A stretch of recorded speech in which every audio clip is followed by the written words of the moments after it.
Olá, meus irmãos, que a graça e a paz do Senhor Jesus esteja com você. Mais uma vez aqui estamos de volta para juntos estudarmos mais uma lição da Escola Bíblica Dominical, desta feita, estudando a lição de número 8, que vai estar falando sobre Naamã é curado da lepra.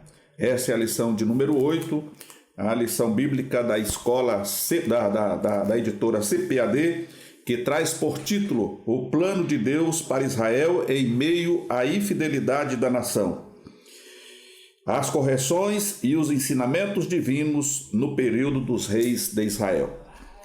Antes de começarmos aqui no texto áureo, de verdade prática, quero estar fazendo aquele convite a você que tem nos acompanhado e ainda não é inscrito no canal. Por gentileza, se inscreva no canal, ative o sino de notificação. Se você tem gostado desse conteúdo, dê o like ou dislike, faça o seu comentário, isso é muito importante para nós e estamos aqui para responder a todas as perguntas que forem feitas. Se você ainda não tem a lição, aqui no card você vai encontrar a apostila com todas as aulas que nós estamos ministrando aqui. Ok? O texto áureo está registrado em 2 Reis, capítulo 5, verso 14, que diz: Então desceu e mergulhou no Jordão 7 vezes, conforme a palavra do homem de Deus, e a sua carne tornou como a carne de um menino e ficou purificado. Verdade prática: Deus não opera milagres necessariamente segundo nossa expectativa. Ele faz de forma e no momento que lhe apraz.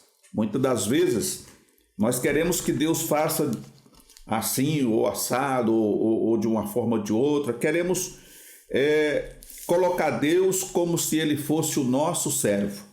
E ao contrário, nós somos servos do Senhor. Ele é soberano, é ele que tem o poder, a glória dele, tudo pertence a ele. Então, quando nós nos submetemos à vontade de Deus, então ele realiza a obra que ele tem que realizar segundo a sua vontade. Então nós temos hoje diante de nós essa lição específica que trata da cura de Naamã e pelos objetivos que temos aqui. Em primeiro, nós vamos estar relatando a busca de Naamã por sua cura. Segundo, vamos estar salientando o orgulho e a falta de fé de Naamã. E em terceiro lugar, identificar a ambição de Geazi. Essas três coisas nós vamos estar comentando no decorrer dessa aula. É um subsídio bastante sucinto, até porque não temos assim todo o tempo para estarmos falando de tópico por tópico. Mas o importante é salientar que na introdução diz que a cura da lepra de Naamã, ela nos revela que os métodos de Deus nem sempre são fáceis de compreender. Naamã, o comandante do exército da Síria, precisou exercitar sua obediência e fé ao mergulhar no Rio Jordão, pois tal ato era demasiadamente humilhante para um homem de sua posição. Porém, ao deixar de lado o orgulho e cumprir a rigor o que Eliseu lhe dissera, Naamã alcançou a cura. Nós vemos que, pelo texto que nós acabamos de ler, Naamã, ele era um comandante e Deus tinha sido com ele em diversas pelejas, em diversas batalhas. Era um homem muito respeitado, mas quando a gente lê o versículo primeiro, diz aqui: E era este varão homem valoroso, porém leproso. Então, esta palavra porém, ela denota que, apesar de toda aquela valorização que ele tinha, todo o respeito do exército, do próprio rei, de todas as pessoas que o conhecia, ele era uma pessoa deficiente. Ele tinha uma deficiência que deixava ele, à margem daquilo que ele poderia estar vivendo. E aí o texto vai nos dizer que ele traz uma menina lá de Israel, foi aprisionada e levada como escrava, e essa menina ela fica a serviço da esposa de Naamã. E aqui eu parafraseando digo que talvez por algumas vezes ela viu a situação do seu senhor. A situação que ele se encontrava, por debaixo daquelas vestes, debaixo da sua farda, estava ali um homem com uma carne podre. E aí ela usa a expressão que chama a atenção da sua esposa. Oxalá que meu senhor estivesse diante do profeta Eliseu. Ele ficaria limpo dessa lepra. Aquela menina, ela conhecia o Deus de Israel. E aquela menina conhecia o profeta Eliseu. E ela sabia que o profeta Eliseu era um homem de Deus.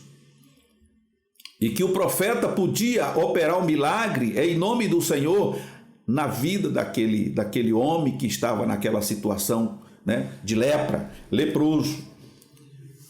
Tomara que o meu Senhor estivesse diante do profeta que está em Samaria. Ele o restauraria da sua lepra. Então nós vemos que a menina ali, ela deu um testemunho de algo que ela tinha convicção de que podia acontecer. Ela não disse para a senhora dela que tinha ouvido falar que Eliseu fazia isso ou aquilo, que Eliseu repreendia o mal e as pessoas ficavam curadas. Mas ela falou de algo que ela tinha convicção, de que ela tinha certeza. A prova disso é que a mulher, por sua vez, nós vamos ver isso nos versículos a seguir, a mulher, por sua vez, conta para Naamã, explica direitinho o que a menina tinha falado. Então, no versículo 4, Naamã vai à presença do seu rei, do seu senhor, e notifica a ele dizendo: assim e assim falou a menina que é da terra de Israel. Ela falou que se eu estivesse diante do profeta que está lá em Israel, ele me restauraria dessa lepra.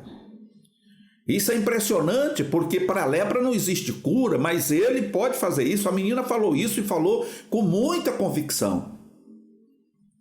Então, imediatamente, o rei da Síria disse: vai, anda, e enviarei uma carta ao rei de Israel. E foi, tomou na sua mão 10 talentos de prata, 6.000 ciclos de ouro e 10 mudas de veste. E levou a carta ao rei de Israel, dizendo: logo em chegando a ti esta carta, saibas que eu te enviei Naamã, meu servo, para que o restaure da sua lepra.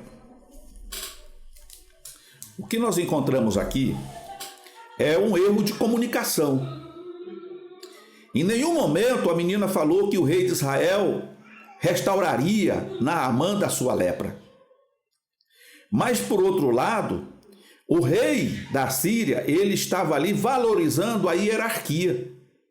O que faltou, na verdade, foi conhecimento do rei de Israel em saber que Israel tinha um profeta, como Eliseu depois questiona ele.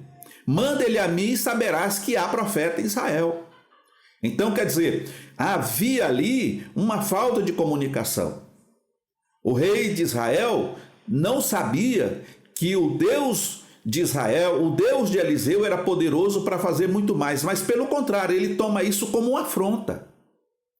E ele chama os seus súditos ali, os seus ministros, e diz assim: olha, veja como ele está procurando uma ocasião para entrar em guerra comigo. Por acaso eu sou Deus que tiro a vida e dou a vida, e agora ele me manda um homem com a lepra para mim limpar ele? Como pode isso? Então nós vemos aqui, né, que ouvindo Eliseu, né, esse comentário do rei de Israel, ele manda dizer para o rei de Israel que o rei enviasse Naamã, quando ele diz aqui: deixa ouvir a mim e saberá que há profeta em Israel. Porque a coisa foi tão séria que o rei de Israel rasgou as suas vestes em protesto. Ele se sentiu melindrado e, por outro lado, amedrontado, porque ele não tinha essa capacidade de fazer aquilo. Com certeza ele não tinha comunhão com Deus, e se tinha, era uma comunhão muito rasa, superficial, como nos dias atuais que vivemos, que existe hoje muitos crentes nominais, né? Pessoas que acreditam que o milagre acontece para o irmão Antônio, para a irmã Maria, para a irmã Raimunda, mas para ele não acontece porque ele se sente indigno, né? É aquele filho pródigo que está na casa, mas não usufrui de nada. Porque nós temos dois filhos pródigos. Temos o que foi embora, né, e gastou todos os bens do seu pai, e temos aquele que ficou em casa. E pela própria alegação dele, ele diz assim: pai, eu te sirvo há tantos anos e o senhor nunca me deu um cabrito para me fazer aí um churrasquinho aí, me alegrar com meus amigos. Da mesma forma, existem muitos cristãos hoje que estão há muitos anos na igreja, né, servindo ao Senhor, mas nunca usufruiu de nada, porque são esses filhos que são pródigos perdidos dentro da própria casa. Então, fazendo aqui um paralelo, pela atitude do rei de Israel, nós chegamos à conclusão de que ele era um desses crentes que não tem um aprofundamento de conhecimento de Deus. E pelo contrário, ele ficou com medo, apavorado e achando que o rei da Síria estava procurando uma ocasião para entrar, né, em guerra com ele. Mas aí o profeta Eliseu manda um recado a ele e diz: olha, por que você rasgou as tuas vestes?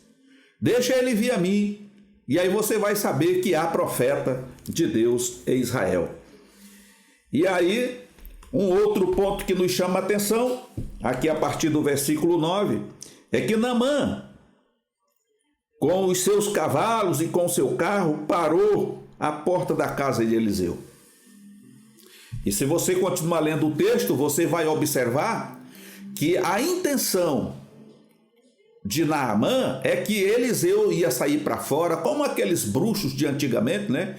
Com aqueles galinhos de arruda, sei lá, de pinhão roxo, né? Misturado com óleo, com alguma coisa lá, e ia tocar na carne dele, ia chacoalhar ele aqui, passar ali, lá, tal. E ele não faz nada disso.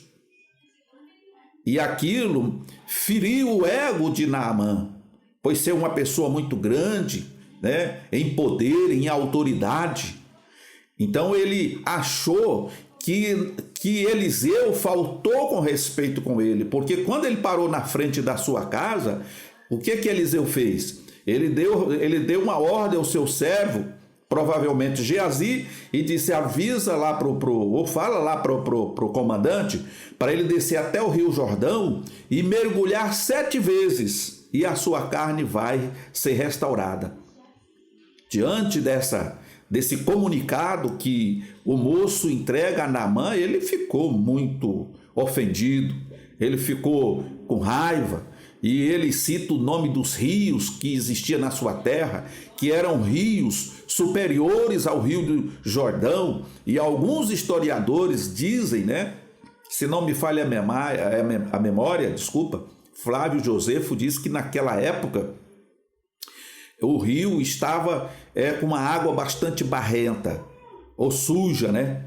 Então, ele automaticamente se negou a entrar naquela água, porque o rio Farfá e outros rios, que são 3 rios que ele cita, na sua terra tinha água muito mais límpida, né? Então, ali era uma questão de obedecer, de obediência. Ou ele descia da tamanca que ele estava, né, do orgulho, do ego, e se humilhava diante de Deus e alcançava a bênção, ou ele pegava o seu carro e voltava para trás e continuaria vivendo da forma que estava até então. Mas, louvado seja o nome do Senhor, os seus servos começaram a implorar a ele, dizendo: mas se o profeta tivesse pedido algo muito mais difícil para o senhor fazer, o senhor não faria? Agora, entrar nessa água aí, mergulhar 7 vezes, o máximo que vai acontecer é o que o senhor vai ficar, né, sujo, vai ficar um pouco ilameado, mas isso não é problema, depois toma um outro banho e volta ao normal. E diante daquele convencimento dos seus servos, o texto diz que ele resolve descer até o rio, e ele dá os 7 mergulhos que foi dito pelo profeta Eliseu. E ao fazer isto, no primeiro, no segundo, no terceiro, no quarto, no quinto e no sexto, nada aconteceu, mas quando ele completou o número 7, os 7 mergulhos, a sua carne foi purificada e se tornou como a carne de um menino. Então, agora, o cenário muda. Ele já não estava preocupado com a água barrenta. Ele não estava preocupado com a situação, com aquele rio lamacento. Mas ele agora está feliz porque ele alcançou da parte de Deus a bênção. E ele volta agora lá na casa do profeta Eliseu. E ele fala para o profeta Eliseu que a partir daquele momento ele ia servir ao Deus vivo, embora que todas as vezes que o seu senhor, o rei da Síria, entrava no templo do seu Deus, ele tinha que apoiar, né, o seu rei, ele tinha que ajoelhar junto com o seu rei. Os dois estavam ali, mas ele falou: eu vou continuar ajudando o rei, mas a partir de hoje o meu Deus será o Deus de Israel. E para que isso fique sacramentado, eu quero levar uma carga de areia daqui de Israel. E aí oferece bens materiais, prata, ouro, aliás, presentes que ele tinha trazido, deixou com o rei e estava ali com presentes, roupas e tudo mais para entregar ao profeta. O profeta recusou, não quis receber. Então, diz aqui o texto: então desceu e mergulhou no Jordão 7 vezes, conforme a palavra do homem de Deus, e a sua carne tornou como a carne de um menino, e ficou purificado. Então ele entrou e pôs-se diante do seu senhor, e disse-lhe Eliseu: de onde vem Geazi? E disse: teu servo não foi nem a uma nem a outra parte. Porém ele lhe disse: porventura não foi contigo o meu coração, quando aquele homem voltou de sobre o seu carro a encontrar-te? Era isso ocasião para tomares prata e para tomares vestes e olivais e vinhas e ovelhas e bois e servos e servas? Portanto a lepra de Naamã se pegará a ti e a tua semente para sempre. Então saiu de diante dele leproso, branco como a neve. Quando o profeta Eliseu recusa receber os presentes, e isso é bom a gente frisar aqui, porque infelizmente nós estamos vivendo uma época muito difícil, e principalmente depois que foi implantado no país, vamos dizer assim, essa teologia da prosperidade, que nada mais é do que uma troca. É como se Deus fizesse barganha com as pessoas. E existe muitas denominações, não estamos aqui para atacar nenhuma denominação, mas para dizer aquilo que está no contexto. Eliseu, em nome do Deus poderoso, Criador dos céus e da terra, ele deu uma ordem, e aquele homem alcançou a bênção. E quando ele veio para retribuir, talvez na intenção dele era pagar por aquilo que ele tinha recebido, Eliseu recusa. O que eu quero dizer com isso, irmãos, é que Deus não vende, Deus não se vende e ele não aceita vender, porque o Senhor foi muito enfático quando ele disse: de graça recebei e de graça dai. Então, nós como cristãos, como servos do Deus Altíssimo, temos o dever e a obrigação de dar continuidade à obra de Deus, pregando o evangelho, curando os enfermos, expelindo os demônios e anunciando o ano aceitável da salvação de Deus. Então essa é uma missão que Deus nos confiou. Nós não podemos cobrar e nem fazer campanha disso e nem campanha daquilo. Nós precisamos ter a convicção de que temos plena comunhão com Deus. E ao usarmos o nome do Senhor, ter consciência de que estamos fazendo isso porque Deus nos deu essa autoridade. Quando Jesus disse: em meu nome expelirão demônios, curarão os enfermos, falarão em novas línguas, e se porventura beberem alguma coisa mortífera, não lhes farão dano algum. Então esse é o verdadeiro evangelho. O que passa disso é obra do inimigo. Então Eliseu não aceitou, mas aparece alguém, Geazi corre atrás de Naamã, grita por ele, ele manda parar o carro e ele diz assim: olha, o meu senhor mudou de ideia, então tem umas pessoas carentes aí, coisa e tal, então nós vamos pegar aí umas mudas de roupa. Então automaticamente Naamã não se recusa, ele entrega, mas o que fica evidenciado? Que o profeta Eliseu era um homem de duas palavras. Se o profeta Eliseu já tinha dito que não aceitava da mão dele nada de pagamento, então como é que agora ele volta atrás? Então colocou em dúvida, né, o ministério de Eliseu, colocou em dúvida o seu caráter e por conta disso ele praticou um pecado muito grande. No caso, Geazi cometeu um pecado muito grande e por conta disso e por causa disso a lepra de Naamã se agarrou nele e em toda a sua descendência, em toda a sua semente. Todos eles, a partir daquele dia, se tornariam leprosos. Os que já estavam nascidos e os que ainda iriam nascer. Porque ele diz assim, pegará a ti e a tua semente para sempre. Olha, irmão, que coisa triste, né? Não podemos, né, brincar de ser cristão, brincar com Deus. Deus não se deixa escarnecer.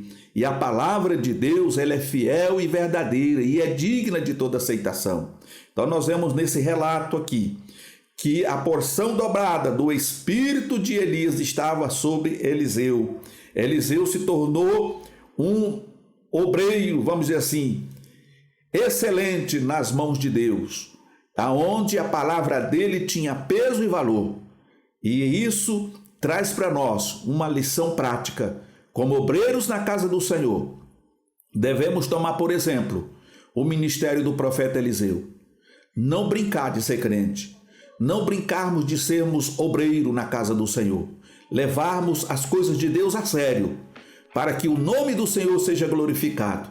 Não o meu nome, não o nome de A ou de B, mas o nome do Senhor, sempre sabendo o nosso lugar, que nós não precisamos nem de prata e nem de ouro, porque o Senhor supre as nossas necessidades. Amém? Que Deus em Cristo vos abençoe, que Deus em Cristo vos guarde e até uma próxima oportunidade, se Deus assim o permitir.